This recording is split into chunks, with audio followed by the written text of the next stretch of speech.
বনি ইসরাইলের জমানায় একবার অনাবৃষ্টি শুরু হয়ে গেল, দুর্ভিক্ষ শুরু হয়ে গেল। এত প্রচন্ড রোগ যে জমিনের মাটিগুলি ফেটে চৌচির হয়ে গেছে। কৃষক মাঠের মধ্যে ফসল ফলাইতে পারে না। এমন একটা সময় আসলো, মানুষগুলি নিরুপায় হয়ে হযরতে মূসা আলাইহিস সালাতু ওয়াস সালামের কাছে চলে যায়।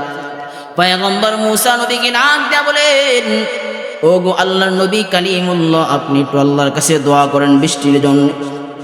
এত পরিমাণে আমাদের এলাকায় দুর্ভিক্ষ দেখা দিয়েছে, কৃষক মাঠের মধ্যে ফসল ফলাইতে পারতেছে না। এমন একটা অবস্থা হয়ে গেল। পয়গম্বর মূসা আলাইহিস সালাতু ওয়াস সালাম তুর পাহাড়ে উঠে আল্লাহকে বললেন, আল্লাহ আপনি বৃষ্টির ব্যবস্থা করিয়া দেন। আল্লাহ তাআলা বলল, পয়গম্বর যাও যাও, একটা মাঠের মধ্যে যেয়ে জমা হও। একটা মাঠের মধ্যে জমা হওয়ার পর ওই মাঠের সবাইকে একত্রিত করিয়া আমি রবের নিকট দোয়া করবা, তো আমি রব বৃষ্টি দিব। পয়গম্বর মূসা আলাইহিস সালাতু ওয়াস সালাম তার কওমের কাছে আসলেন। সবাই নিয়ে মাঠের মধ্যে জমা হয়ে দোয়া করতেছেন, আল্লাহ বৃষ্টি দেন, বৃষ্টি দেন। আল্লাহ তাআলা গায়বীভাবে আওয়াজ জানায় দেয়, পয়গম্বর তোমার এই মজমার মধ্যে, এই এলাকার মধ্যে এমন একজন গুনাহগার আছে রে, যে অপরাধীর কারণে, গুনাহের কারণে আমি রব বড় রাগান্বিত হয়ে আছি। আমি আল্লাহ তাআলা বৃষ্টি বন্ধ করে দিয়েছি। যদি ওই নাফরমানকে এই মজমা থেকে তাড়ায় দাও, তো তোমাদের জন্য বৃষ্টির ফয়সালা করব। পয়গম্বর মূসা আলাইহিস সালাতু ওয়াস সালাম মাটির টিলার মধ্যে দাঁড়ায় ঘোষণা দিলেন, কোন নাফরমান এই মজমার মধ্যে আছে রে, যার কারণে আল্লাহ বৃষ্টি, রহমতের বৃষ্টি বন্ধ করে দিয়েছেন। তাড়াতাড়ি এই মজমা থেকে বের হয়ে যাও, তাড়াতাড়ি এই মজমা থেকে চলে যাও।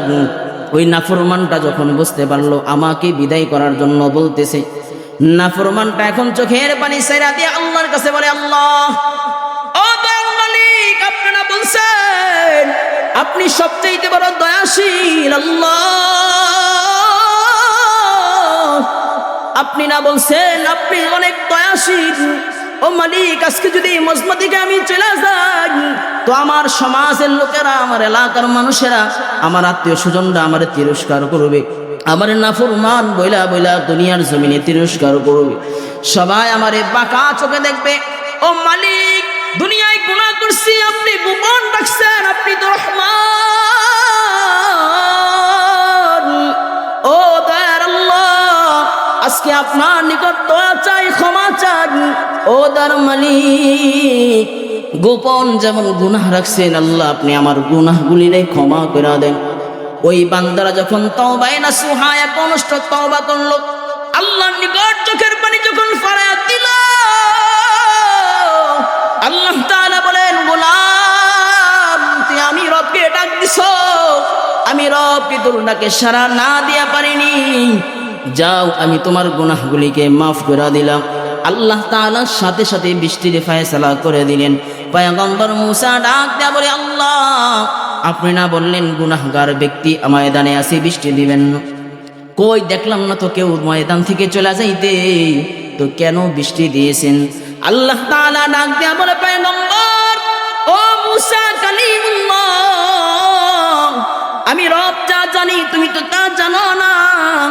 ও মূসা, তুমি যখন এলান ময়দানের মধ্যে করে দিয়েছো, গুনাহগার যেন ময়দান ছেড়ে চলে যায়, যখন তুমি এলান করেছিলা গুনাহগার ব্যক্তিটা আমি রবকে গোপনে গোপনে ডাইকা ডাইকা চোখের পানি ফেলায়া ক্ষমা চেয়েছে, আমি রব আমার বান্দার উপরে এত পরিমাণে খুশি হয়ে গেলাম, আমি আল্লাহ আর দেরি করলাম না, সাথে সাথে বৃষ্টির ফয়সালা করেছি। বলেন সুবহানাল্লাহ। অতএব বোঝা যায়, যখনই বান্দা বিপদে পড়ে, মুসিবতে পড়ে, গুনাহের কাজ অধিক করে ফেলায়, আল্লাহ হলেন রহমান, আল্লাহ হলেন রহমান। আল্লাহ নিকট দোয়া করার সাথে সাথে, ক্ষমা চাওয়ার সাথে সাথে আল্লাহ তাআলা বান্দার জিন্দেগীর গুনাহগুলি মাফ করে দেয়। বলেন সুবহানাল্লাহ। আল্লাহ তাআলা বান্দার জিন্দেগীর গুনাহগুলি মাফ করে দেয়।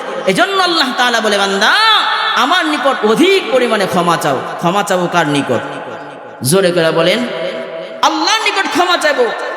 জিন্দেগীর যদি শেষ প্রান্তে এসেও ক্ষমা চান, আল্লাহ তাআলা ওই শেষ প্রান্তে ক্ষমা চাওয়ার কারণে আপনার জিন্দেগীর সব গুনাহ মাফ করে দেবেন সুবহানাল্লাহ।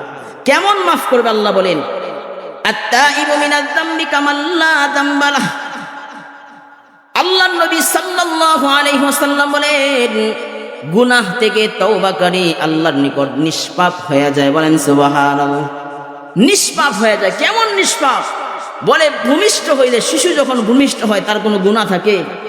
সে যেমন নিষ্পাপ, আল্লাহ তাআলা তওবা করার কারণে, ক্ষমা চাওয়ার কারণে আল্লাহ তাআলাও তাকে নিষ্পাপ বানায় দেয়। বলেন সুবহানাল্লাহ।